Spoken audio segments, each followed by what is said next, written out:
riding the Sherman L. So for you to unlock this thing, just twist, right? Comes off. Magnetic parts over here.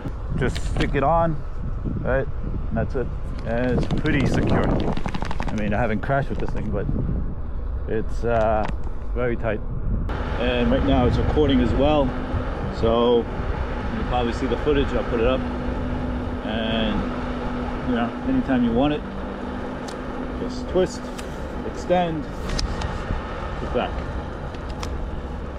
Beats trying to put it behind my back like I usually do. That's it.